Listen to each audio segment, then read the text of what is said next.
Sir ನಮ್ಗೆ ನಿಮ್ದು video YouTube ಅಲ್ಲಿ ಒಂದು ಶಾರ್ಟ್ ವಿಡಿಯೋಸ್ ನೋಡಿದೆ. ಹ್ಮ್ ಅದರಿಂದನೇ ನಾವು ಎಲ್ಲ ಒಂದು 3-4 ಕ್ಲಾಸ್ ಜಾಯ್ನ್ ಆಗಿದೆ ಸರ್. ಜಾಯ್ನ್ ಆಗಿರೋದ್ರಿಂದ ನಮ್ಗೆ ಫುಲ್ ಗ್ಯಾಸ್ಟ್ರಿಕ್ ಇತ್ತು ಸರ್. ಹ್ಮ್ ಗ್ಯಾಸ್ಟ್ರಿಕ್ ಬರಕ್ ಕಾರಣ ಎಂಡೋಸ್ಕೋಪಿ ಮಾಡಿಸಿದ್ವಿ, ಎಲ್ಲ ಮಾಡಿಸಿದ್ವಿ. ಯಾವ್ದೇ ರೀತಿಯಿಂದ ಪ್ರಾಬ್ಲಮ್ ಏನಿಲ್ಲಪ್ಪ, ಜಸ್ಟ್ ಗ್ಯಾಸ್ಟ್ರಿಕ್ ಆಗಿದೆ ಅಂದ್ರು. ಹ್ಮ್ ನಾವ್ ಆಮೇಲೆ ನಿಮ್ದು ಸೆಷನ್ ಅಲ್ಲಿ ಎಲ್ಲ ಜಾಯ್ನ್ ಆದ್ಮೇಲೆ ಹ್ಮ್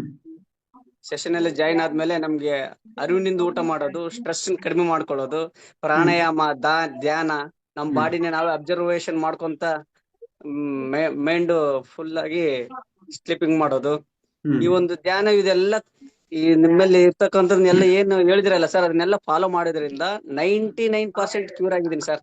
ಅದನ್ನ ಓಕೆ. ಅಳವಡಿಸ್ತಾ ಬಂದಿದ್ದೀನಿ. 4 ತಿಂಗಳಾಯ್ತು ಸರ್ ನಿಮ್ ಕ್ಲಾಸಲ್ಲಿ ಜಾಯ್ನ್, ಒಂದ್ ಬಿಟ್ಟು ಒಂದು ಜಾಯ್ನ್ ಹಾಕೊಂತಾನೆ ಬಂದಿದ್ದೀನಿ ಸರ್. ಹ್ಮ್ ಬಹಳ ಗ್ಯಾಸ್ಟ್ರಿಕ್ ಕಡಿಮೆ. ಧನ್ಯವಾದಗಳು ಸರ್. ಬಹಳ ಹೆಲ್ತ್ ಪ್ರಾಬ್ಲಮ್ ಇತ್ತು ಸರ್. ನಾನು ಯೋಗಾಸನ ಪ್ರಾಣಾಯಾಮ ಮಾಡ್ತಿದ್ದೆ, ಅಷ್ಟಕ್ಕಷ್ಟಕ್ಕೆ ದೇಹಕ್ಕೆ ಮಾತ್ರ ಮಾಡ್ತಾ ಇದ್ದೆ, ಮನಸ್ಸಿನಿಂದ ಮಾಡಕ್ ಆಗ್ತಾ ಇದ್ದಿಲ್ಲ. ಅದು ನಿಮ್ಮಿಂದ ನಾವು ಬಹಳ ಕಲ್ತ್ಕೊಂಡಾಗಾಯ್ತು ಸರ್ ನಮಗೆ. ಹ್ಮ್ ಸೊ 3-4 ಕ್ಲಾಸ್ ಗ್ಯಾಸ್ಟ್ರಿಕ್ ಕಡಿಮೆ ಆಯ್ತಾ?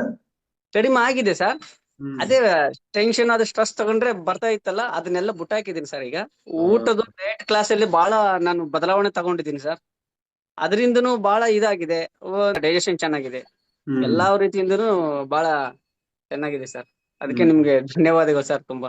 Very good very good.